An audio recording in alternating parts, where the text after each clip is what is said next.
ഇന്നേ നമുക്കൊരു ഫിനാൽ card journal ചെയ്താലോ?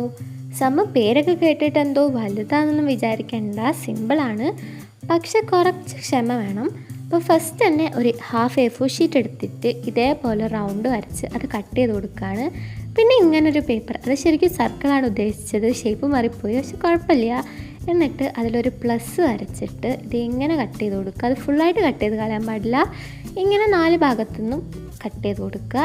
എന്നിട്ട് ഇത് ആ സർക്കിളിൻ്റെ ഉള്ളിലേക്ക് ഇൻസേർട്ട് ചെയ്ത് കൊടുക്കുക. ഇനി ആ പുറത്തേക്ക് നിൽക്കുന്ന 2 ഫ്ലാപ്സ് ഇതേപോലൊരു പാറ്റേൺ പേപ്പറിൽ ഞാൻ ഇങ്ങനൊരു വൈറ്റ് പേപ്പർ ഒട്ടിച്ചെടുത്തിട്ടുണ്ട്. അതും സർക്കിളാണ് കേട്ടോ. ഷേപ്പ് ചെറുതായിട്ട് മാറിയിട്ടുണ്ട്, പക്ഷെ കുഴപ്പമില്ല, കറക്റ്റായിട്ട് നിങ്ങൾ വരച്ചെടുത്ത് നിങ്ങൾക്ക് കറക്റ്റ് സർക്കിൾ കിട്ടും. എനിക്ക് പിന്നെ ക്ഷമ ഭയങ്കര കുറവായതിനെ കൊണ്ട് ഞാൻ ഇങ്ങനെയൊക്കെ എടുത്തത്. പിന്നെ ഇത് അടിയിൽ ഇങ്ങനൊരു പീസ് കട്ട് ചെയ്തെടുക്കുക. അതിന് പ്രത്യേകിച്ച് അളവൊന്നുമില്ല, അധികം താഴത്തേക്കായി പോകാണ്ട് നോക്കിയാൽ മതി.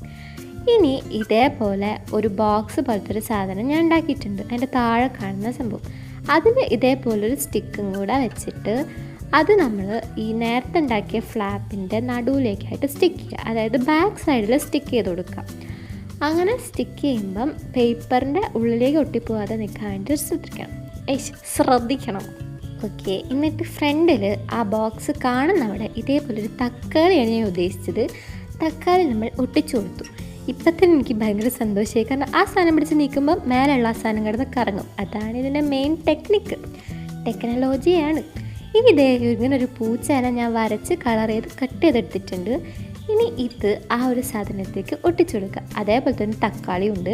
നമ്മുടെ പൂച്ച ഒരു സൂപ്പർ ക്യാറ്റാട്ടോ. ആ ക്യാറ്റ് തക്കാളിനെ രക്ഷിക്കാൻ പോവാന്നൊക്കെയാണ് എൻ്റെ ഒരു നിഗമനം. അങ്ങനെയൊക്കെ തന്നെയാണ്. എന്നിട്ട് അതിനൊന്ന് ബ്യൂട്ടിഫുൾ ആക്കി എടുത്തിട്ടുണ്ട്. ഇങ്ങനെ അവിടെ ഇവിടെയൊക്കെ കുറച്ച് സ്റ്റാറും അത് ഇതൊക്കെ വരയ്ക്കുക. സംഭവം ഇത്രയേ ഉള്ളൂ. ഇതിങ്ങനെ നീക്കുമ്പോൾ നമ്മുടെ കാർഡ് കിടന്നിങ്ങനെ കറങ്ങും. അപ്പോൾ ഇഷ്ടമായോ? അപ്പോൾ അതിൻ്റെ പേര് പറഞ്ഞപ്പോൾ ജേർണലിനും കൂടെ ചേർത്തിട്ടുണ്ടല്ലോ. അപ്പോൾ നമ്മളത് ജേർണലിലേക്ക് സ്റ്റിക്ക് ചെയ്ത് കൊടുക്കുകയാണ്. അപ്പോൾ ഇഷ്ടമായാൽ ലൈക്കും കമൻറ്റും സബ്സ്ക്രൈബും ചെയ്യുക. ബൈ.